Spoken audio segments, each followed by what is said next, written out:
ഗുസ്തി താരം ബജ്റംഗ് പുനിയയ്ക്ക് സസ്പെൻഷൻ. ഉത്തേജക പരിശോധനയ്ക്ക് സാമ്പിൾ നൽകാത്തത് ചൂണ്ടിക്കാണിച്ചാണ് ദേശീയ ഉത്തേജക വിരുദ്ധ സമിതിയുടെ നടപടി. ബ്രിജ്ഭൂഷൺ സിംഗിനെതിരായ ഗുസ്തി താരങ്ങളുടെ പ്രക്ഷോഭത്തിലെ മുൻനിരക്കാരനായിരുന്നു ബജ്റംഗ് പുനിയ. ബൽറാം നെടുങ്ങാടിയും ഡൽഹിയിൽ നിന്നും അനിൽ വാസ്തവ് സ്പോർട്സ് ഡെസ്കിൽ നിന്നും വിവരങ്ങൾ വായിച്ചിരുന്നുണ്ട്. ആദ്യം ബൽറാം നെടുങ്ങാടിയിലേക്ക്. ബൽറാം, ഇപ്പോൾ എന്താണ് സംഭവിച്ചിരിക്കുന്നത്?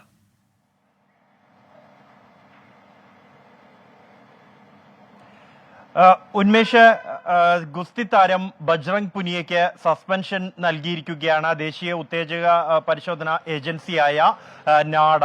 അദ്ദേഹം കഴിഞ്ഞ മാർച്ച് 10-ന് സോനിപ്പത്തിൽ നടന്ന സെലക്ഷൻ ട്രയൽസിൽ സാമ്പിളുകൾ, ഈ ഉത്തേജക പരിശോധനയ്ക്കുള്ള സാമ്പിളുകൾ നൽകിയില്ല എന്നത് ചൂണ്ടിക്കാണിച്ചുകൊണ്ടാണ് ഈ നടപടി എടുത്തിരിക്കുന്നത്. ഇതോടെ അദ്ദേഹത്തിന് പാരീസ് ഒളിമ്പിക്സിലുള്ള അദ്ദേഹത്തിന്റെ സാധ്യതയ്ക്ക് പോലും മങ്ങലേറ്റിരിക്കുന്നു എന്നുള്ളതാണ് നിലവിലുള്ള സാഹചര്യം. കാരണം ദേശീയ തലത്തിൽ ഈ ഗുസ്തി താരങ്ങളുടെ അടക്കമുള്ള കായിക താരങ്ങളുടെ ഈ ഉത്തേജക പരിശോധന സംബന്ധിച്ചുള്ള അന്തിമ തീരുമാനം എടുക്കേണ്ടതും അതിന്റെ അച്ചടക്കവുമായി ബന്ധപ്പെട്ടുള്ള തീരുമാനങ്ങൾ എടുക്കേണ്ടതുമായ സമിതിയാണ് നാഡ.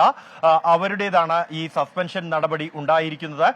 ബജ്റംഗ് പുനിയ നേരത്തെ ബ്രിജ്ഭൂഷൺ ശരൺ സിംഗിന് എതിരായി ഡൽഹിയിൽ വനിതാ ഗുസ്തി താരങ്ങൾ നടത്തിയ പ്രതിഷേധത്തിൽ പങ്കെടുത്ത, അല്ലെങ്കിൽ അതിന് നേതൃത്വം നൽകിയ പുരുഷ ഗുസ്തി താരങ്ങളിൽ ഒരാളാണ് ബജ്റംഗ് പുനിയ.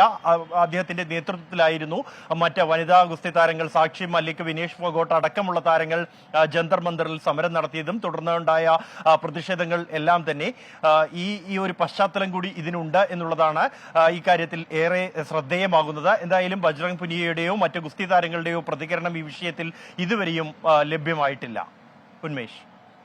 ശരി ബൽറാം, അനിൽ വാസ്തവ് കൂടി ചേരുന്നുണ്ട് ഇപ്പോൾ സ്പോർട്സ് ഡെസ്കിൽ നിന്ന്. അനിലും, എങ്ങനെയാണ് ഇനി ഇതുമായി ബന്ധപ്പെട്ട നടപടിക്രമങ്ങൾ? ഈ സസ്പെൻഷൻ നൽകിയിരിക്കുകയാണല്ലോ, എന്തൊക്കെയാണ് അതുമായി ബന്ധപ്പെട്ട വിവരങ്ങൾ?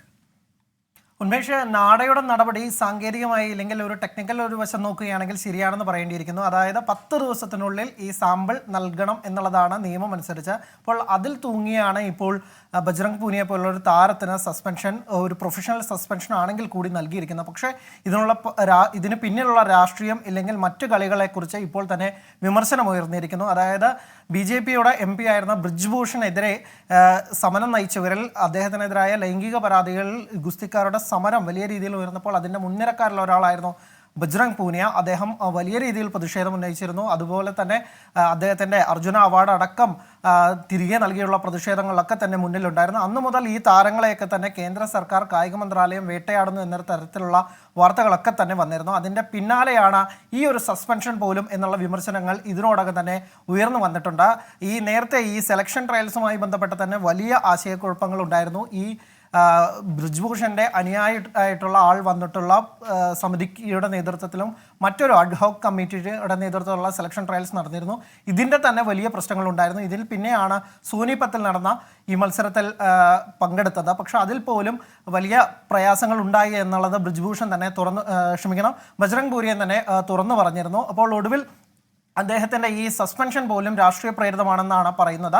എന്തായാലും ഇനി ഇതിനകത്ത് എന്തെങ്കിലും മാറ്റമുണ്ടാകുമോ, കായിക മന്ത്രാലയം ഇടപെടുമോ എന്നുള്ളതാണ് നമുക്ക് അറിയാനുള്ളത്. കാരണം ഇന്ത്യയുടെ ഏറ്റവും പ്രോമിസിംഗ് ആയിട്ടുള്ള പാരീസ് ഒളിമ്പിക്സിലടക്കം ഇന്ത്യക്ക് ഏറ്റവും പ്രതീക്ഷ വെച്ച് പുലർത്തുന്ന ഒരു താരമാണ് ബജ്റംഗ് പുനിയ. കഴിഞ്ഞ ടോക്കിയോ ഒളിമ്പിക്സിൽ നമ്മുടെ വെങ്കല മെഡൽ നേടിക്കൊണ്ട് നമ്മുടെ രാജ്യത്തിൻ്റെ അഭിമാനമായ താരങ്ങളിൽ ഒരാളാണ്. പ്രത്യേകിച്ച് ലോക ചാമ്പ്യൻഷിപ്പുകളിലും മറ്റു വേദികളിലും ഒക്കെ തന്നെ ഇന്ത്യക്ക് എപ്പോഴും അഭിമാനകരമായിട്ടുള്ള ഒരു താരമാണ്. അദ്ദേഹത്തിന് പാരീസിൽ ഇല്ലാത്തത് ഒരുപക്ഷെ ഇന്ത്യക്ക് വലിയ തിരിച്ചടിയാവും. അദ്ദേഹത്തിൻ്റെ ഈ പാരീസ് ഒളിമ്പിക്സിലേക്ക് യോഗ്യത നേടാൻ ഇനിയും അവസരങ്ങളുണ്ട്. ആ അവസരം തടയാൻ വേണ്ടിയിട്ടുള്ള ഒരു മാർഗമാണ് ഈ ഇപ്പോൾ ഉള്ള സസ്പെൻഷൻ എന്ന തരത്തിലുള്ള വിമർശനങ്ങളാണ്, ആരോപണങ്ങളാണ് പുറത്തു വരുന്നത്. എന്തായാലും കായിക മന്ത്രാലയമാണ് ഇനി ഇക്കാര്യത്തിലൊരു നടപടിയെടുക്കേണ്ടത്. എന്തെങ്കിലും തിരുത്തലുകൾ ഉണ്ടാകുമോ, ഇല്ലെങ്കിൽ ഈ പ്രതിഷേധങ്ങളെയൊക്കെ തന്നെ വകവെക്കാതെയുള്ള മുന്നോട്ട് പോകുകയാണോ ഇനി ഉണ്ടാവുക എന്നാണ് അറിയേണ്ടതുള്ളത്. ഉന്മേഷ്. ശരി, അനിൽ വാസ്തവാണ് വിവരങ്ങൾ നൽകിയത്.